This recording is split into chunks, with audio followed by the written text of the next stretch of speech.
Добар ден, почитувани гледачи. Пандемијата на COVID-19 полека попушта, но негативните ефекти допрва ќе се појавуваат.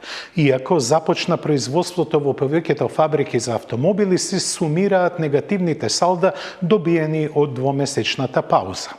Искрено се надеваме дека марките бргу ќе се опорават од економскиот негативен ефект, а тоа заправо ни го даваат многуте нови модели што допрва ќе се појават. Ни доаѓаат од сите меридијани, а за ова издание најмногу од Италија. Имаме прилоги за електрониката во автомобилите и кои се причините што е толку скапа. За прв пат од постоењето на автомагазин на тест имаме кинески производ. Станува збор за DFSK Glory 580, а што заклучивме за него кон крајот на емисијата.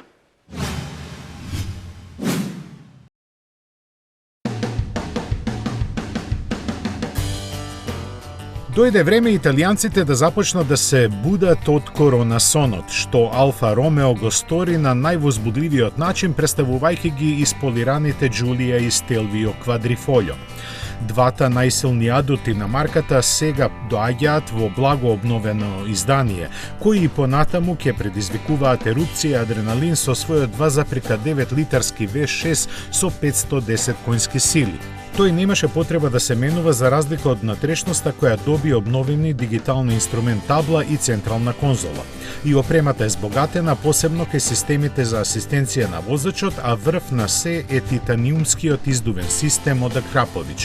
Тој со својот звук без дискусија ќе предизвика секого да се сврти по овие два скапоцени камења на Алфа, при тоа забележувајќи дека и изгледот во некои детали им е обновен. Пред се лед светлата, посебно дизајнираните 21-инчни тркала и новата колекција бои за каросеријата. Нови се и цените кои порасна и над 90.000 евра за Giulia, односно 100.000 за Stelvio Quadrifoglio.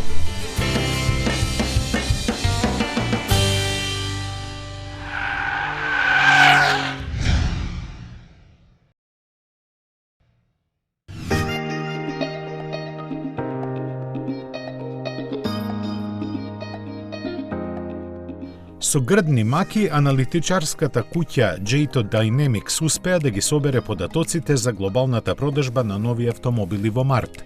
А за нив друг збор, освен дека се катастрофални, не постои, бидејќи процентот на намалување од 39% е најголем досега откако се собираат овие податоци. Американскиот пад е ист како глобалниот, а Кина започна да се опоравува и стигна до минус 25%. Најлошо се разбира помина Европа, каде продажбата се намали за 52%. По деталниот поглед ќе открие дека само во Исланд, Финска и Латвија таа е задржана на исто ниво, а Шведска е единствената земја која има едноцифрано намалување. Најпогодени се Италија, Франција и Шпанија, каде продажбата на нови автомобили се намали за меѓу 69 и 86%. Гледано по производители, со забележаното намалување од само 13%, Порше претрпе најмала штета, а после него се Lexus и Kia со 33, односно 34% помала продажба. Според сегментите, најпогодени се малите и повеќе наменските возила, додека учеството на електричните автомобили на пазарот се зголеми на цели 17%. Импресивни резултати покажаа сите, најмногу Тесла Model 3, кој во март стана втор најдобро продаван автомобил на европскиот пазар. Се разбира, на тронот недостижен за другите се наоѓа Volkswagen Golf. Чесите ги објавија првите детали за моделот кој ќе ја креира иднината на Шкода. Наречен е Ењак, збор што е изведен од ирскиот јазик и значи извор на животот. Со него најдобро се отсликува карактерот на моделот кој во 125 годишната историја на марката ќе отвори сосема ново поглавје. Тоа се разбира ќе биде електрично, но најважно од се е што ќе се произведува во млада Болеслава. Трендовите му наметнаа да има кросоверска форма која јасно се забележува од снимките на прототипите.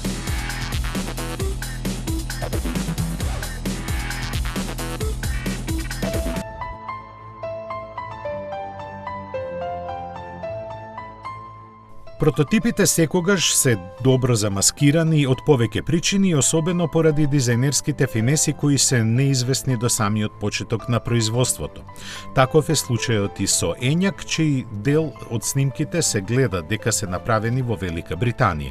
Звучи малку чудно, но тоа е дел од стратешкиот одговор на компанијата која неодамна после само 2 месеци од продажбата мораше да го исфрли електричниот Citigo од својата понуда во оваа земја. Тој стана жртва на својот успех, бидејќи Шкода не можеше со испораки да одговори на побарувачката. Кога се знае ова, јасно е зошто чесите се одлучија идниот Ењак амбициозно да го понудат во 5 различни изведби. Основните ќе имаат погон на задните тркала и електромотор со моќност од 148, 180 и 204 конски сили. Верзиите со 2 електромотора ќе испорачуваат 265 или 306 конски сили на сите тркала. Во зависност од тоа, пакетот батерии ќе располага со капацитет помеѓу 55 и 82 киловат-часа, доволни за поминување од 340 до 500 километри. Основата се разбира е Volkswageновата електрична платформа, растегната на 4,65 метри, што е скоро колку Кодиак. Внатрешноста, типична за Шкода, ќе биде пространа и практична за семејна употреба, а во багажникот ќе собира 585 литри. Технологиите ќе бидат дополнети со најмодерните конективни и инфозабавни системи со екран од дури 12 инчи. Од Шкода уште наведуваат и дека за прв пат ќе користат еколошки одржливи материјали, додека цените не ги споменуваат. Тие ќе бидат познати во втората половина од годинава, кога треба да започне неговото производство. Првите испораки сепак ќе бидат во идната 2021. Иако може поинаку да се свати, Ењак не е изненадување од Шкода. Чешката марка својот прв електричен концепт со ознака Vision E го представи уште во 2017 година на салонот на автомобилите во Шангај. Заснован токму на платформата на групата, тој има неверојатно слични перформанси со топ верзијата на идниот сериски модел. Лани во Женева следеше Vision IV, кој беше малку поинаков и за кој веруваме дека ќе му го даде финалниот изглед на Ењак. Тој е само прв чекор во остварувањето на плановите до 2025 година Шкода да има 6 целосно електрични модели. Според нив, нареден ќе биде хеджбек поставен на истата платформа, кој треба да го очекуваме за 2 години.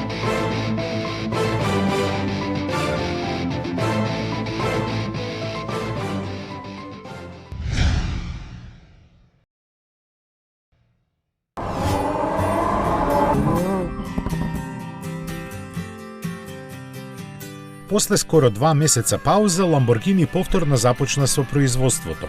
Во голем стил, бидејќи со зборовите дека продолжуваат да ги негуваат соништата на фановите и клиентите, го представија највозбудливиот модел.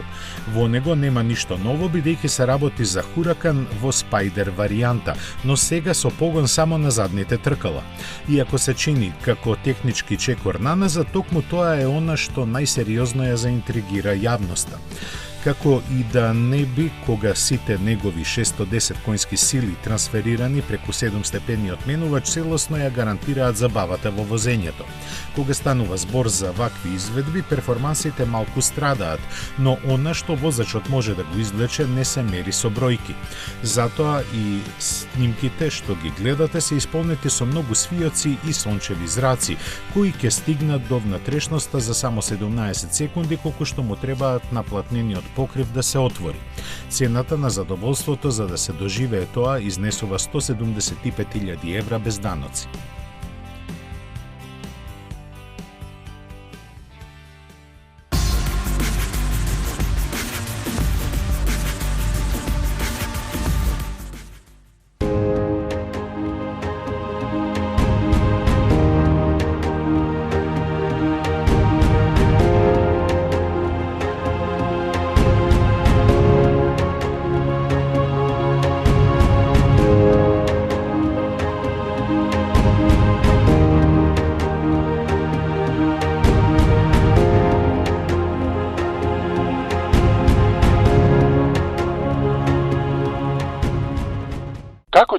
возилото на иднината? Има предни светла кои личат на лавовски заби. Лавовски заби?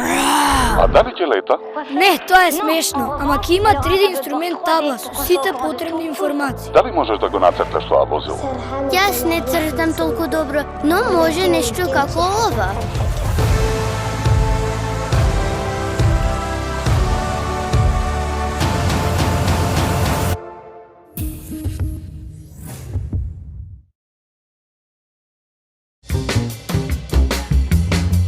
Твојот прв избор.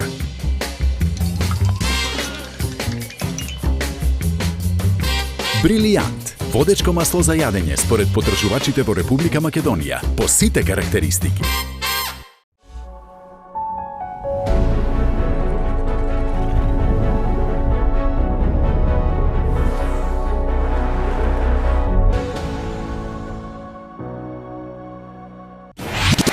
Метрополис, број 1 радиомрежа.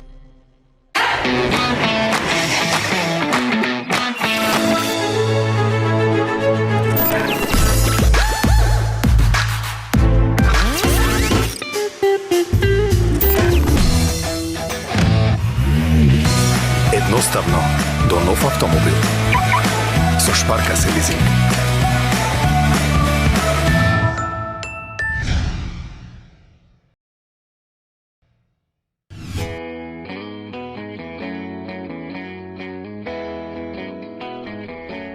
Патот до Кина и назад, од каде ќе започне да пристигнува во 2022 година, Смарт ќе го помине само на струја.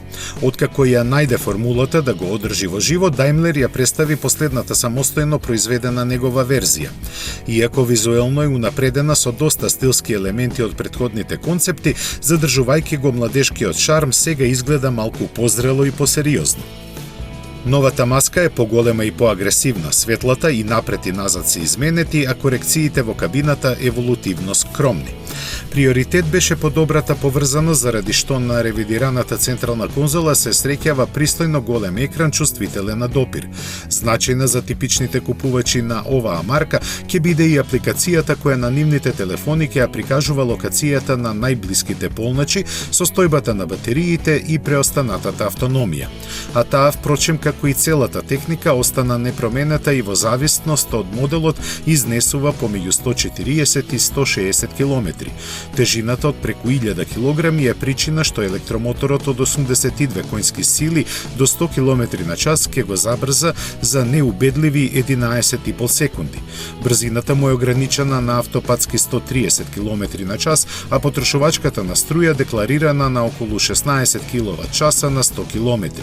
Како и досега, цената нема да му биде ниска и таа во Германија стартува од 22.000 евра за Fortwo и само 600 евра повеќе за Forfor.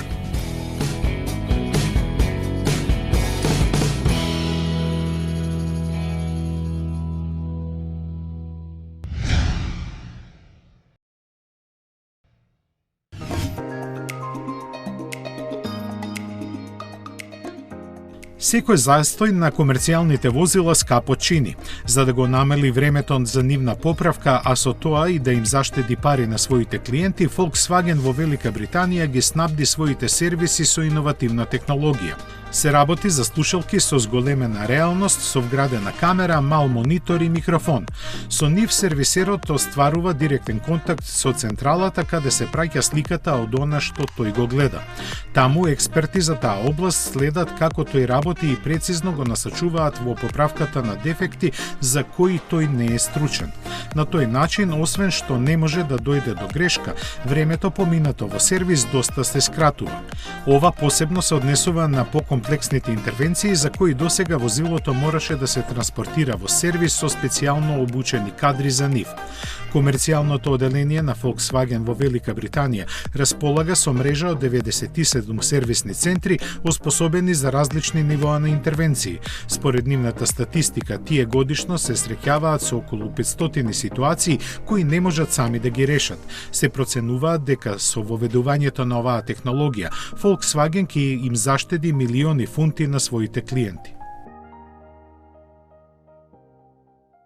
Сведоци сме дека електрониката, барем онаа за употреба во домашните услови, станува се поевтина.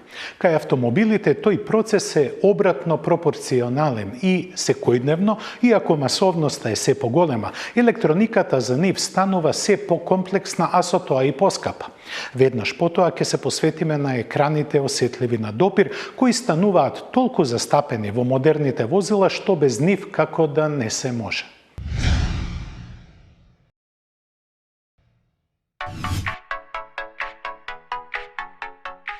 До пред деценија или две за автомобилите плаќавме многу поевтино отколку денеска. Како причина за нивното поскапување најчесто се споменува исполнувањето на безбедностните и еколошки норми кои од година во година се построги.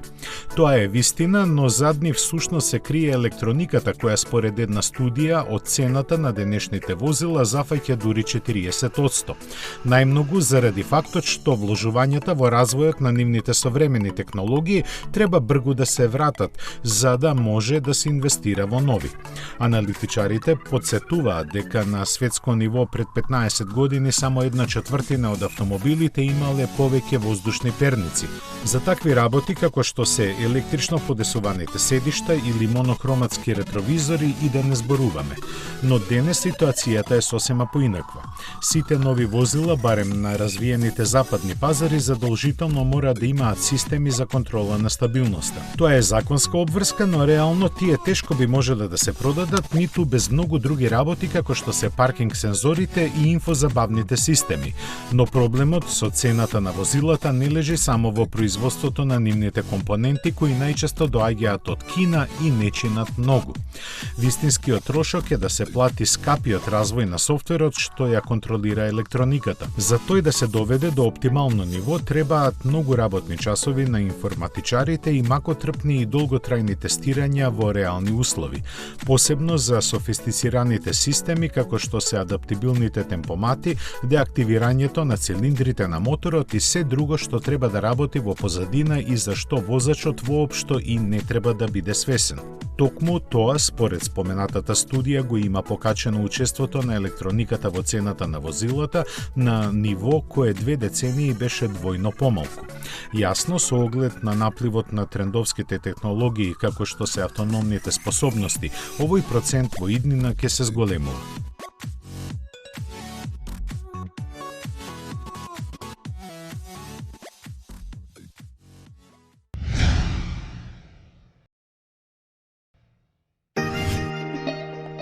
Сите сакаме да ги имаме во автомобилите, ама тешко се дисциплинираме во нивното користење додека возиме.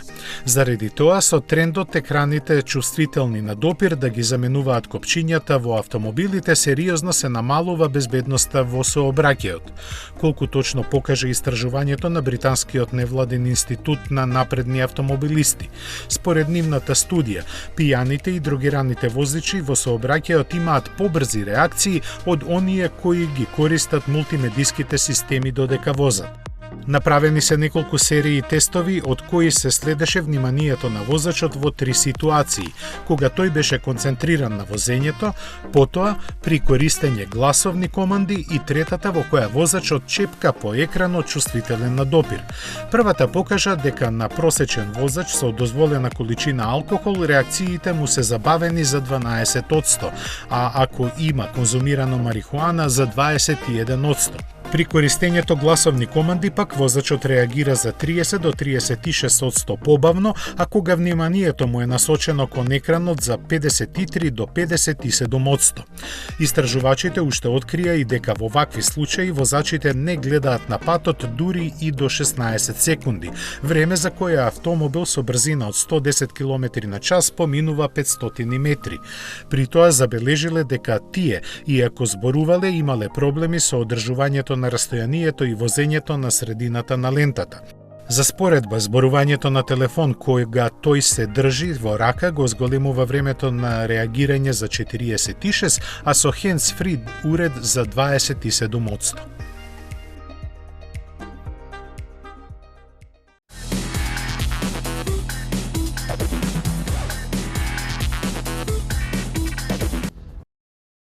Требаше да поминат неполни 24 сезони на автомагазин за да дојдеме до тест на кинески производ, односно кинеско возило. И денеска го имаме моделот Glory, спортско корисно возило кое ни доаѓа од производителот DFSK. Glory 580, инаку со 1,5 литрен турбомотор и со CVT менувач. Сето тоа го пишува на задната страна и ако ви го преведам и името што значи и колку е долго, тогаш ќе ја надминеме должината на големиот кинески зид. Како што гледате, дизајнот на Glory е сосема пристоен, но малку несрекно се направени одредени ситни детали, како што се хромираните. Оно што ми се допаѓа е големината на ова спортско корисно возило. Оно што ми се допаѓа во гепекот е неговата просторност. Има 595 литри, но и погледнете, две дополнителни седишта, што значи дека Glory може во внатрешноста да прими 7 патници, а како што гледам, влегувањето би било проблем на задните две седишта, но седењето би било сосема солидно. Возачот е обкружен со сосема прифатлива ергономија и дизајн. Гледате дека кинезите се потрудиле да употребат добри материјали, но ги имаат оние класични проблеми како и поголемите производители, односно користат помалку квалитетна пластика. Во овоја ниво на опременост е запазена и кожата на сите седишта, но грубата пластика е забележлива на вратите и на подолните пластични површини. Опременоста е сосема добра. Имаме голем дисплеј на кого може да се исцртува и навигација и може да се впари со мобилен телефон. Дизајнот на внатрешноста е сосема прифатлив и има мали детали кои подсетуваат и на спортски манири, но и на луксус.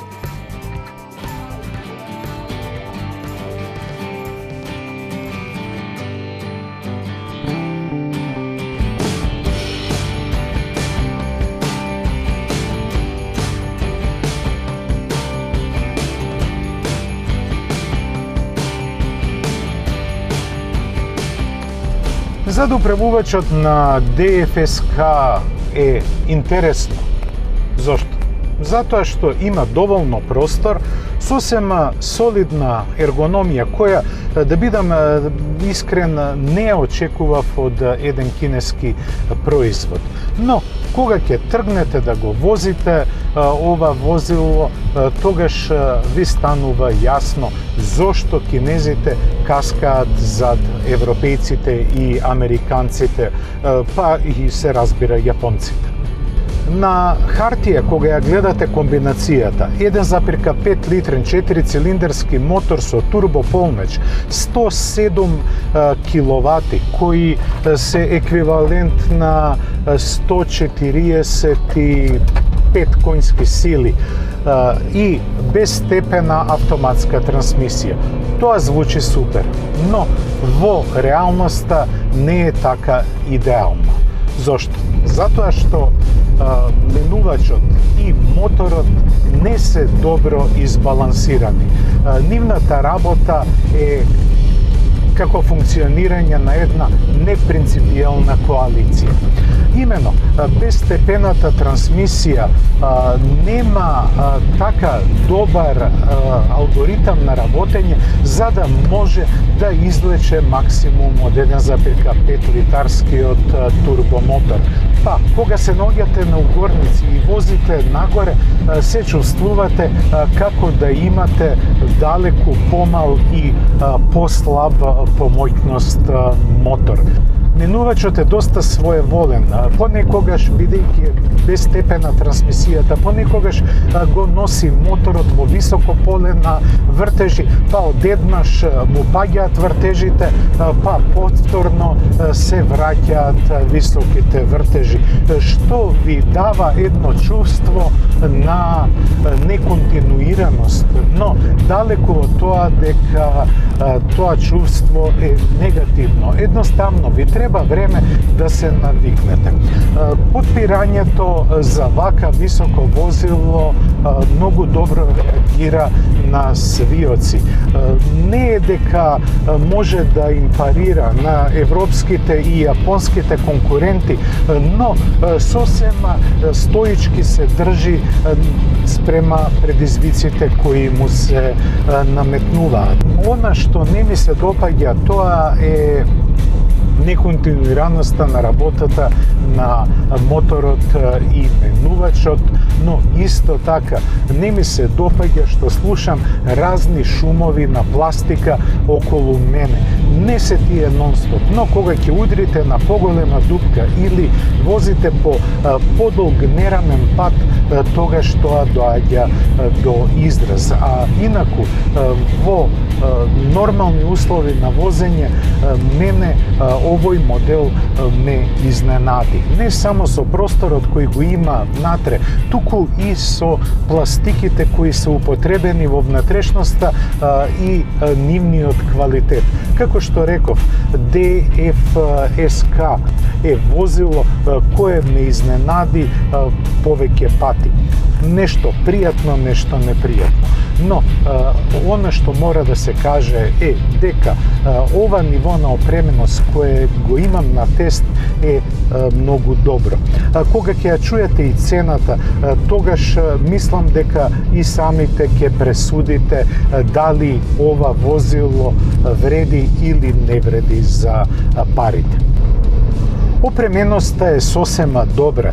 Јас очекував малку поскромна опременост, но овде што го имате вреди за она што треба да се очекува од еден модерно концепиран SUV, односно спортско корисно возило. 16.900 евра. Ова е сосема добра цена, скоро и неочекувана за возило од ваков калибар. Рака на срце, ова не е перфектно, не е ниту многу добро возило, ова е само едно добро возило кое пружа солидна моторизација, добра опременост и убаво чувство во кабината. Она што не ми се допаѓа, осем лошото координирање на цевете менувачот со моторот, е и потрошувачката. Јас бев предупреден, бидејќи ова е бензинец, дека може да потроши нешто повеќе. Но, јас, бидејќи го возев малку подинамично и сакав да извлечам максимум од него, забележав просечна потрошувачка од 12,8 литри. Тоа е параметар кој нема да се допадне на никого. Воспротивно, на модерната концепираност, солидниот дизајн и добрата финална изработка, овој параметар, потрошувачката, е разочарувачка. 12,8 литри не се малку, но ако ги земете во предвид и другите параметри, тогаш можете и да му простите на DFSK 580. Кинеските марки се полесно пробиваат на останатите пазари. Европа е се уште енигма за нив, но во догледно време тие ќе ги испеглаат потребите и на најпробирливите купувачи во светот, а тоа се европските купувачи. DFSK 580 му давам чиста тројка од 1 до 5 кога би го оценувал. Има своји недостатоци, но има и своји предности. Впрочем, нема ништо идеално. Јас ви благодарам на вниманието и следната средба ја закажувам за 7 дена. До гледање.